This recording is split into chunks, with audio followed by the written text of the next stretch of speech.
physically active children, I believe, are building a healthier, more well-connected brain that is going to serve them well during young adulthood, but will also provide them a higher starting point when they do start to see some more negative types of declines.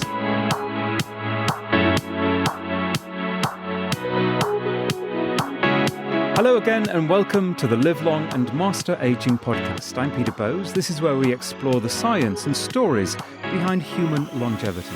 This episode is brought to you in association with Clinique La Prairie, the award-winning spa clinic and pioneering health and wellness destination nestled on the shores of Lake Geneva in Montreux, Switzerland. Combining preventative medicine with bespoke lifestyle and nutrition plans, Clinique La Prairie offers a holistic approach to living fuller, healthier, and longer lives. Now, the benefits of exercise are often measured in physical terms, and by that I mean the speed of an endurance athlete, the strength of a weightlifter, or the physique of a dancer. For you and I, exercise, walking, running, cycling, swimming, it works our muscles, it contributes to a healthy heart and lungs, and if we're getting, a good half an hour a day, we're probably on the right track. But what about the impact of activity, physical exertion on our cognitive health as we grow older, our memory or ability to delay diseases like Alzheimer's? My guest today is Dr. Jenny Etnier. She is a professor of sport and exercise physiology in the Department of Kinesiology at the University of North Carolina. She's also an advocate for exercise to nurture our mind. As well as many scientific papers, Dr. Etnier has written 2 books, Bring Your A Game and Coaching for the Love of the Game, a practical guide for working with young athletes. Dr. Etnier, welcome to the Live Long and Master Aging podcast. Thank you so much for having me. It's my pleasure to be here. Very good to talk to you. In terms of your books, are you talking about any particular game or sport in general? No, it's about sport in general. And I've got children myself who have come through the youth sport model. And so I wrote those 2 books really to try to help children have a more positive youth sport experience. So the first one, Bring Your A Game, is actually a tool to bring sports psychology skills to young athletes, tweenagers, if you will, and teenagers. And then the second book is actually written for the coaches to help remind coaches why they're coaching, which is typically to try to ensure that the children and the young athletes have a positive experience. I think what's fascinating about your work is that you focus on people of vastly different age ranges. Now, clearly your books are focused at young people, but you've got an intense interest in older people as well. And I mentioned some of those chronic diseases as we get older, often described as diseases of the mind, Alzheimer's, dementia, that kind of thing, and the value of exercise. Yeah, I mean, I really am thrilled to be able to take a lifespan approach in the work that I do. And as you mentioned early on, I'm a huge advocate of physical activity, and that has benefits for us across the lifespan. So it has benefits for children, for young adults, for middle-aged adults, and for older adults. And, so my books are sort of written to try to motivate and improve the physical activity experience for kids, because I know it's so important that they get off to the right start.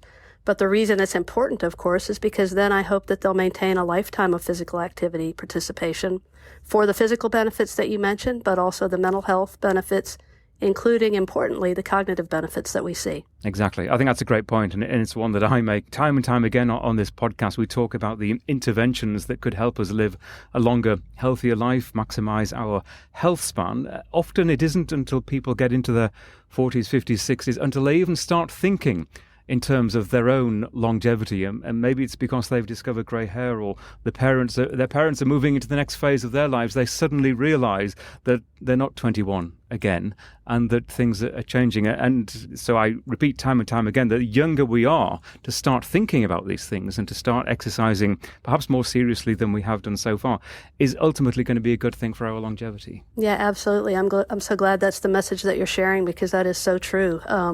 We may see the benefits more quickly with older adults, perhaps because they've possibly allowed their health to fail somewhat, and so the benefits are kind of there for the taking. But even with young adults, it's partly sort of making it a habit so that it's a lifestyle for you. Adopting a form of physical activity that you enjoy, that you can stick with, and doing that at an early age. I'm a huge advocate as well of physical education in the schools because I think that the opportunity is there for us to provide children with a variety of skill sets, which then allows them the freedom to choose the activities as young adults and into older adulthood that they enjoy and that they have fun with. Whether it's golf or tennis or pickup basketball or walking or cycling, and all the activities that you mentioned, all of those have benefits for us. And so it's a matter of finding out which ones do we really enjoy so that we can stick with them. Well, let's delve into that a little bit more in a moment. First of all, just tell me a little bit about yourself. You're obviously an athlete, you're a coach. What is your background and how did you develop an interest in this area?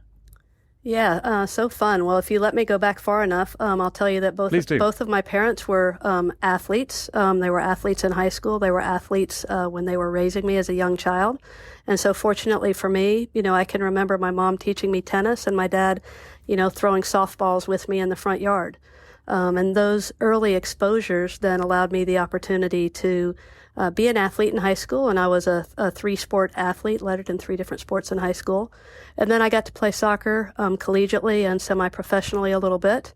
And then all of my coaching really comes through soccer. I started coaching as a teenager, actually, and then have coached at the youth level all the way through the collegiate level. But the other thing I think that I really get a kick out of, I can't watch people play sports recreationally. I mean, I'm not skillful enough to give feedback on every sport at a high level, but I love watching people try to perform sports skills. And so I was playing pickleball this weekend with my mother, who's in her 80s. We were playing pickleball with some other women and a gentleman who were probably in their 50s and early 60s. And one of the women was serving off the wrong foot. And I just had to ask her, why are you serving off the wrong foot? That's so interesting, And I love talking about physical activity. I love talking about movement. I love trying to help people figure out ways that they can stay active and have a good time doing it.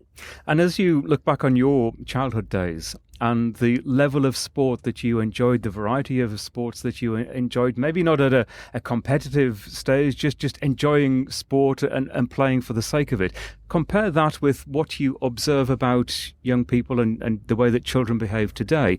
How big a difference is there? Yeah, that's a great question, Peter. I think one of the things that's really interesting is how prominent the notion of a need for early specialization is amongst families, and how many people seem to have goals for their children to play at a really high level in sport. And, if you stop and think about it, if you just look at the percentages, what percentage of youth athletes are going to play professional sports or have accomplished sports careers? Less than 1%. So let's think about this, parents, right? If the likelihood is insanely slim that your child is going to have some sort of a sports career, then what is the reason for putting them in, tiny tots soccer? What is the reason for putting them, in a little gym program for gymnastics? Well, I imagine that the reason is because of all the incredible benefits that children can get, both from being physically active and from learning how to be a good sport, learning how to compete, learning how to challenge themselves. So if we focus on those as sort of the most important goals, then this drive for early specialization, I think, should go away. And I think parents should realize, the best thing I can do for my child is to give them early exposure to a variety of sports so that they will have growing confidence in their ability to move their body in space, to manipulate objects, the types of things where, they allow a child to just go into their driveway and shoot baskets and get joy from that, right? And feel a sense of accomplishment from that. I've tried to do that with my kids, and I am so, I feel this incredible sense of accomplishment because my children can play a lot of different sports. I don't expect them to be elite in any of them. I don't even want them to be elite in any of them because that's a kind of commitment that I'm not going to decide for them. But I do want them, if they're in college and they go to the beach with some friends and the friends want to play volleyball on the beach, I want them to be able to join in. So that's sort of my approach to sport and physical activity is let's try to be, competent at a lot of activities so that we can play, so that we can have fun, so that we can enjoy. Yeah, I think that's a great point that you make, that playing sport, being involved in sport or just physical activity is much more than the game and aspirations to be the best and to be an international star. It is an activity that teaches people so much. And I suppose I can make the correlation with the sport of cricket. I'm from England. And it isn't just about the physicality of playing the sport. It's about the respect that it teaches you for the other side and the way that you deal with people and so many lessons that can be extrapolated into general life as well. Yeah, well, and I think, adding to those too, not just the ones with interacting with others, but also the ones that are more about self-reflection of ourselves, learning how to self-reference so that I'm not comparing myself to others, but I'm just trying to improve for my own joy and improvement, right?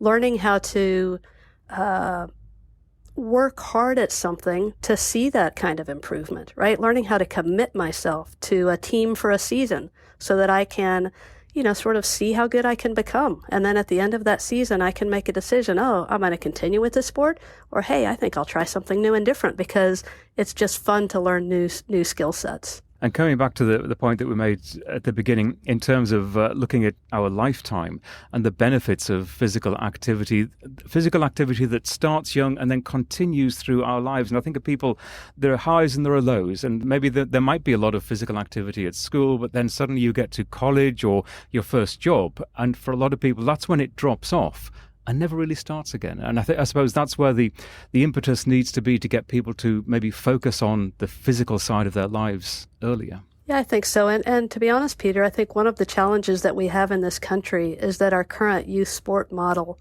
is exactly that. It's a youth sport model. And many of our club programs and entities exist in a way that seems to be designed to weed people out if they're not talented enough. And that just makes no sense to me. I know that in Australia, their basketball programs are basketball clubs that people join for a lifetime. So it's not a youth sport model where, if you're not good enough, then we're going to give you the message that you should move on to another sport and get out of basketball. The message is, we're a club for a lifetime. And so a friend of mine says that when he travels back to Australia, and he's in his 30s now, he goes to his club to go pick up basketball with people who learned how to play at that club. And they take it so seriously that they've developed a sport called walking basketball. Right? Beautiful. Why do you have to stop playing basketball because you can't run anymore? Right? You can figure out a way to adapt the game so that people can play even an incredibly active sport like that from 5 years old up until they're 80 years old. And that model, I think, would help us in this country, because I think when you look at community recreation centers, the number of adults who are playing has drops precipitously relative to the number of young people who play.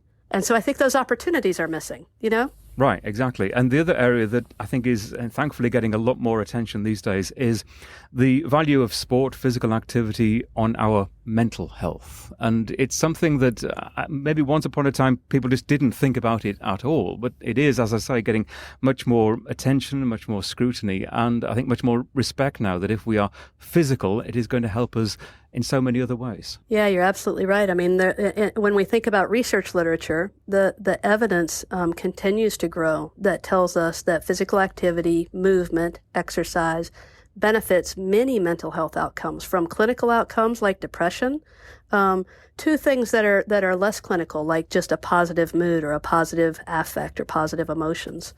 The work that I do is focused mostly on cognitive outcomes, and there's a wealth of evidence, and it continues to grow, that supports that exercise, physical activity, movement has benefits that we can observe behaviorally when we ask people to do tasks that require them to think, to problem solve, to remember. So yeah, I think that's really important. And I'll say this too, this COVID-19 pandemic has been horrific. It's had such a horrible impact on individuals, caused so many deaths, caused so much economic distress, the list goes on. But one of the benefits that has come is that physical activity for a lot of people has risen because they're home and they have time and they're not commuting anymore, and they're looking for things to do because everything's closed. You probably know that, bike sales went crazy. There was a period of time last summer when you couldn't hardly buy a bike. One of the things that I hope happens is that I hope that increase in physical activity and families just spending time outdoors together stays high. I hope people have been reminded of the value of that and find a way to hang on to that. It's interesting you should raise that. I've noticed, I've mentioned a number of times, that during the pandemic, for me, swimming was my exercise of choice because it was, I think, relatively safe with a book for a lane in advance, and you stick to that lane and you don't really interact with any people at all. I noticed at my local public pool, far more people taking advantage of that facility than ever before. And I think that in part was because gyms were closed and the indoor pools were closed, and this is an outdoor pool. Nevertheless, there seems to be a much greater enthusiasm for that sport, and I agree with you. I hope that continues. Yeah, and I think, to tie this better into your initial question, Peter, I think part of the reason that's happening too is because people are recognizing or being reminded of the value of physical activity and exercise for mental health, right? So we've all been stressed out. We've all been depressed. We've all gone through a lot this last year. And physical activity is a, readily accessible way that we can find to cope with these, psychological challenges that we're having. And just digging into your research a little bit, you talked about doing tests with people. I'm interested in how you can perhaps quantify the benefit of physical exercise in terms of someone's cognitive ability. Are there experiments that you've been involved in and studies that can demonstrate that to us? Yeah, I mean that's a really fun question, Peter, and really there's a complex answer and sort of an easy answer. So the easy answer is that there are well-established tasks that we typically administer in a laboratory setting that allow us to measure how people do on different types of thinking tasks. And so, an easy memory task that I could describe to you would be, I might read you a list of 15 words and ask you to tell me back as many words as you can remember. And I do that with you 5 times so I can look at sort of learning. I look at short-term memory. How many do you remember the first time? I repeat that same list of words to you 5 times, and so I'm looking at learning. And then 30 minutes later, I ask you, without telling you the list, to tell me back as many words as you can remember. So that's like we're getting lots of different kinds of measures of memory in that relatively simple task. It's interesting, just a little aside, as you explain that test. I've done similar things myself as part of studies and others more casually. It's interesting how, as you were running through it, almost strikes fear in my mind, the fact that I might be challenged to do that. And I think that's quite a common reaction, isn't it? Especially as we get older, being challenged about our memory, and especially short-term memory, is something that makes us nervous. And I wonder why that is. Yeah, well, that's interesting. I mean, it's funny that we would start talking about thinking abilities, and then I want to go back to something I was saying about physical abilities, which is just the importance of always self-referencing, right? So it doesn't matter if I remember more words than you remember, Peter, but what remembers is how do we hang on to our ability to remember as we go forward in age, right? And so, so when we have participants come in, we do actually spend a lot of time talking to them about how we're not judging your performance today relative to anything except we want to see how you change between now and 6 months from now in response to an exercise program. So we're looking at change, not looking at an absolute measure of performance. So that's an interesting point. Essentially what you're saying is we're all very individual. We're all very individual in terms of our abilities, and perhaps it's not a good idea, especially as we get older, to compare ourselves with either people of exactly the same age or people who are younger, who we might believe are doing better than ourselves, and maybe quite rightly, but it's how we're doing that's the most important. Yeah, that's right. Well, and the other piece to that, Peter, is that the current study that I'm doing right now, when people come into our lab, we do almost 3.5 hours of testing. So it's not just memory. It's also there's also visuospatial memory, for instance. So I might show you the picture of a complex looking diagram, like a drawing, ask you to study it and copy it. Okay, that's one measure of ability, right? You're able to look at something and copy it. Then I take it away and ask you to draw it from memory. Well, that's still memory, but it's a totally different kind of memory. And so people who have more experience as artists, for instance, might do much better at that task than somebody who is more verbally oriented, and so that word learning list was better for them. But we also do things that are sort of speed of performance. A light's going to flash that's green, respond with your right hand. If it's a red light, respond with your left hand. There's just a huge gamut of tests that we run. And so it is also likely that although you might not be as good as some people on one task, you could be better than a lot of people on another task, right? Because there's just so many different ways that we use our brain to perform different types of activities. One area that interests me is the issue of mental toughness.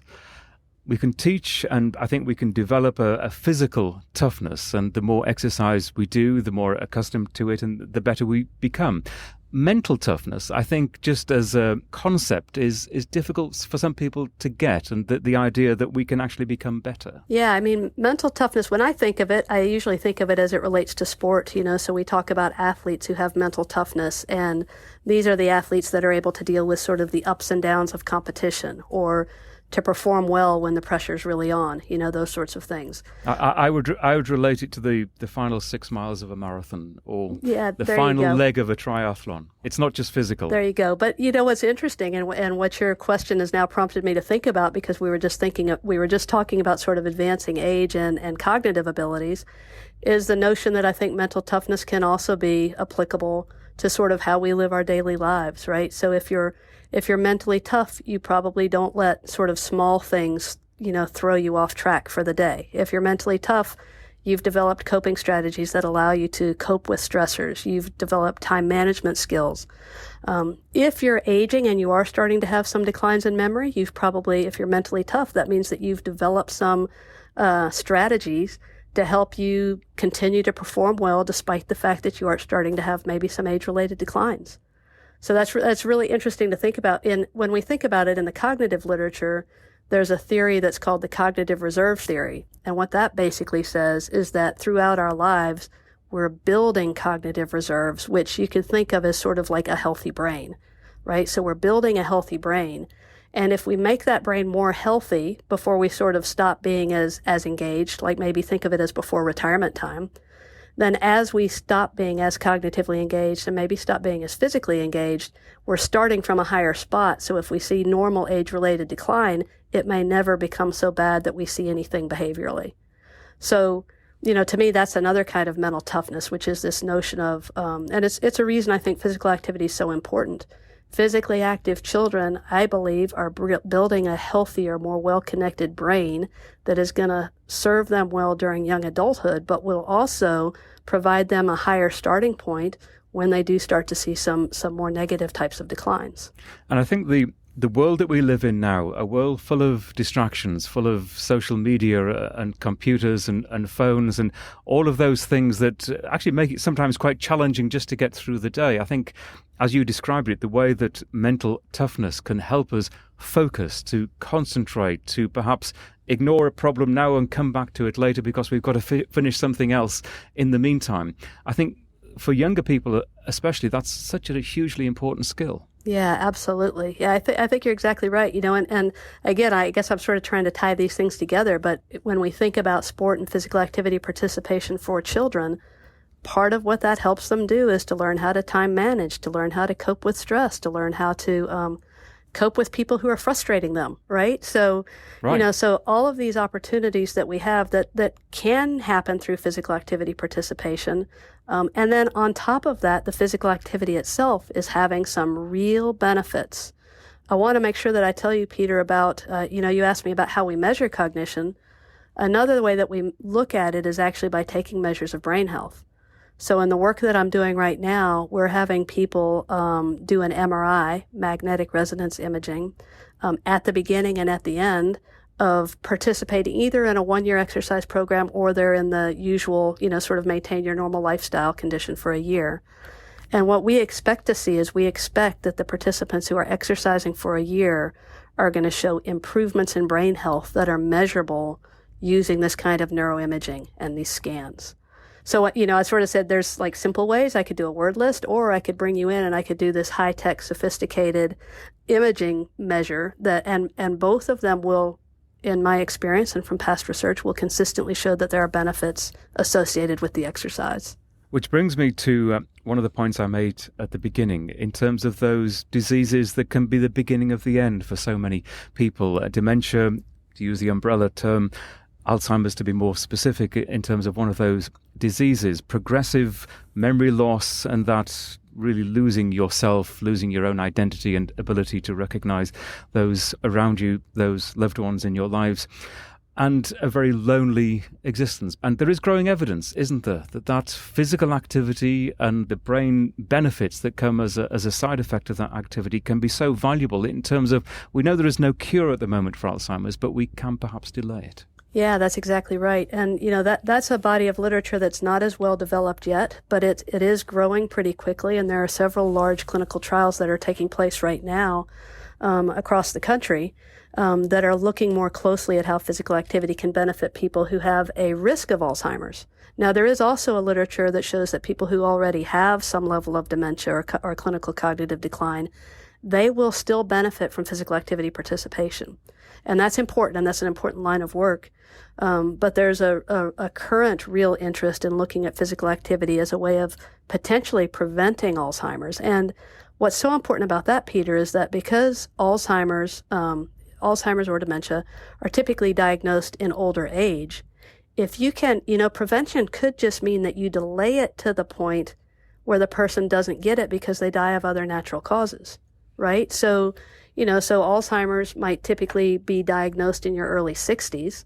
Well, if physical activity could delay that diagnosis for you until you're in your early 70s, think about those 10 extra years of quality of life, and that shortened time when you would likely be living with such a devastating disease. I think that's a very valuable point, and I haven't really heard it articulated like that we could delay some of these conditions beyond the point that we would expect to live anyway. And that comes to the point of expanding our health span, the number of years that we enjoy optimum health, and perhaps not focusing so much on lifespan, but living a good, long life as well as possible. Yeah, that's exactly right. And the work that we're doing right now that I'm really proud of is called the Physical Activity and Alzheimer's Disease 2 study, or PAD-2.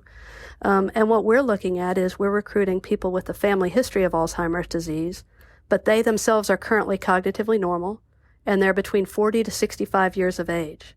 And so this study that we're doing is the first study to look at people who are in middle age to say, what if we intervene at this point with an exercise program? There are a number of studies being conducted right now where they're looking at 65 to 80-year-olds, which is a good group to look at too, of course.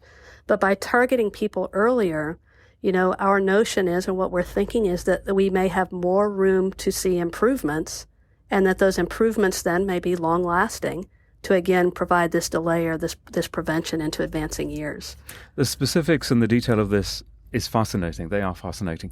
But I think there's a very clear overriding message from everything you say. I think that is that the sooner we start exercising, and the fact that if we continue to exercise throughout our lives, as our lives change, as we go to school, as we get a job, relationships, retirement, the consistency is what's going to help people. Yeah, that's so well said. I mean, that's exactly right. And again, that's why it comes back to sort of, finding things that you enjoy, finding a social group that you enjoy doing it with. I have to mention pickleball again, because when I was with my mom this weekend, I was just noticing that there were people out there from beginners to experts. Pickleball is a lovely game because it's the skill level that's required to participate is pretty low. You could get really good at it, but it's not as demanding of high skill as a sport like tennis, where it takes a lot of coordination to be able to hit back and forth with a partner. But pickleball is sort of this new phenomenon, not new, but it's relatively new, that older adults have really latched onto. It's played on a smaller court, so you don't have to be as mobile. The skill set doesn't have to be as high to be able to hit back and forth with somebody. And it's just such a great way. What I was noticing really was how these folks were socializing. So they're switching courts, they're switching players. It's a great way to interact with and meet a lot of different people. And so I think, just for your listeners, if somebody's listening who is not currently physically active, think of something that might be enjoyable to you. And then if you can, find a partner or a friend to do it with you, because that will make it all the more enjoyable. It could be biking, it could be walking, it could be hiking, it could be pickleball, it could be swimming. but find something that you do that you think that you would like, and then make a commitment to do it with a partner so that both of you get out there and do it on a regular basis. I think that's very interesting. I've actually been noticing recently, as we're coming out of the pandemic and people are beginning to socialize again, especially when they're exercising, just observing the joy that seems to bring to people, a joy that they didn't realize 12, 15 months ago. It was almost just part of a routine. But now people are actually realizing the mental benefits of just being with other people. Yeah, I think you're right. I mean, and especially in a time that's as troubling as it is right now, finding little places that can bring you joy, little activities, little small slices of your day where you can let go of your worries, where you can just, hopefully maybe be outside. I love to be outside and just enjoy the spring weather. We've been trying really hard. We have a 16-year-old daughter, and so we walk almost every day with her. And I mean, I tell you, Peter, that time is the most valuable time in the world. To have 45 minutes with my child where we're just talking and visiting, there is so much joy. I don't even notice the physical activity, right? I mean, the physical activity is great, but it's the part where I'm getting time with my family, that is just so valuable. And making it a routine. And I suppose my equivalent is my 1 hour walk hike every morning with my dog. She insists that I do. There's no getting out of it. She's a border collie. She likes exercise and running up and down hillsides. The same joy applies, that it's obviously good for me. I'm running up and down hillsides. She's getting some exercise, but there's a mental benefit as well. Yeah, absolutely. And doing it, I'm glad you brought that up, because you're right. If you have a pet that you walk with, that can bring that same kind of joy. It's a companionship. It's a shared experience, and, again, I just encourage, if you have listeners who aren't active, just try it. Don't overdo it. Start out with a 10-minute walk. Just enjoy being outside, enjoy walking with somebody, look for that joy. And what you'll find is, if you make it a regular part of your life, then you will get that feel-good effect every time that you do it. And if you don't do it, even if your border collie's not pawing at your leg, you'll probably notice that you haven't done it, because you'll feel like you've missed something that day. Exactly.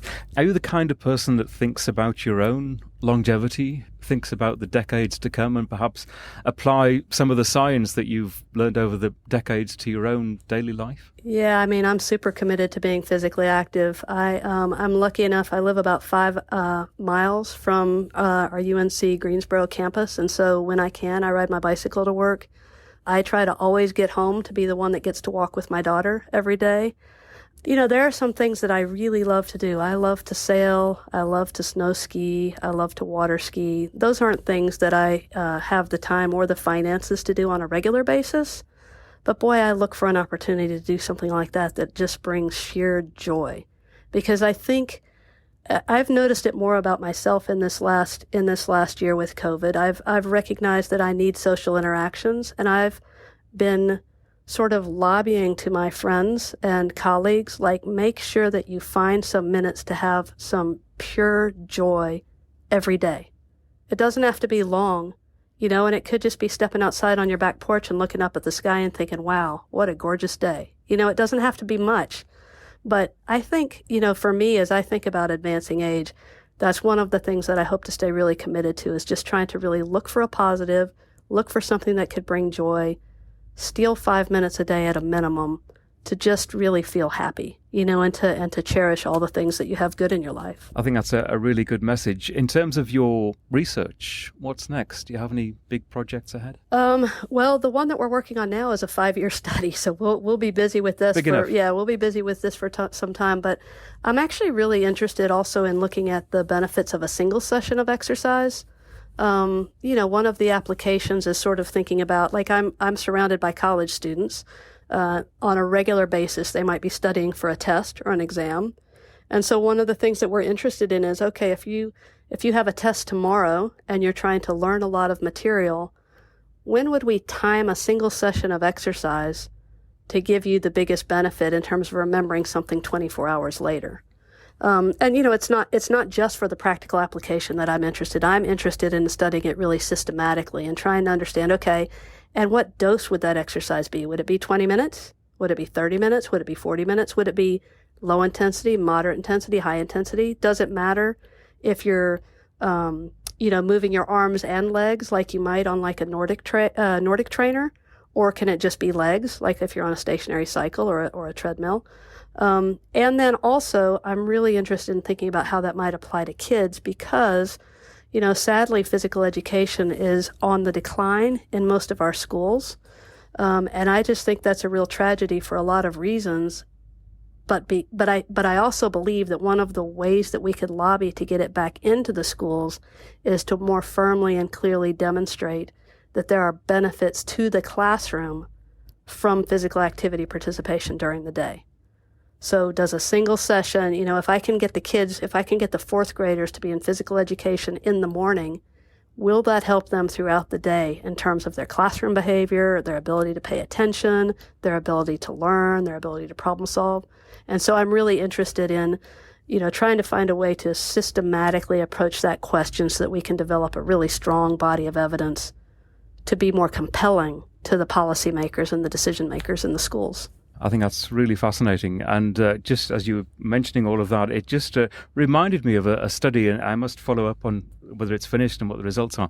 A study that was looking at the idea of having walking desks in a classroom, people standing up and being physical as they are learning, and the correlation between the cognitive benefits and the physical benefits. And I know there's a lot of research going on in that area, which is quite fascinating to me. Yeah, absolutely. I mean, I think that's interesting, not just for children, but also for working adults, right? And especially folks who have been working from home lately, right? Exactly. In my office at work, I have a sit-to-stand converter, so I can stand up and sit down and stand up and sit down. But when I'm working at home, I don't have that. So it's, I notice and I think about it a lot. And interestingly, I think this is interesting too. When I first got the sit-to-stand converter, I couldn't think very well when I was standing. I found myself sitting down whenever I had to do anything where I felt like I needed to be able to think better. But I've learned how to do it. And I don't know if that's a physical learning or an attentional learning, right? But now I can essentially dual task and stand up and do as cognitively demanding a task as I want to. It doesn't matter if I'm sitting or standing.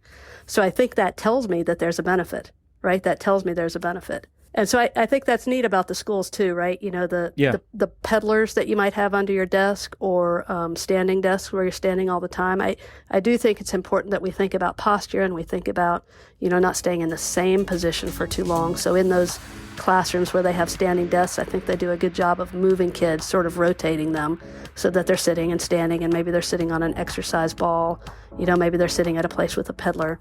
But yeah, you're right. The emerging evidence suggests that those have really beneficial effects. Jenny, this has been a really good conversation. I've enjoyed it. I'm going to follow your research, and thank you very much indeed. Oh, thank you so much for having me. It's a real joy to get to talk about my work and to answer such really interesting questions. Thank you. Yeah, huge pleasure for me too. And for anyone that would like to dig a little deeper to learn more about your research, I will put some links to your work, to your books in the show notes. For this episode, you'll find them at the Live Long and Master Aging website at lamapodcast.com, LLAMA podcast.com. In social media, you'll find us at Llama Podcast. You can contact me at Peter Bowes. The Llama Podcast is a HealthSpan media production. We're available on all of the major podcasting platforms, including Apple Podcasts, free of charge to everyone. You can also rate and review us there. Wherever you find us, take care. And thanks so much for listening.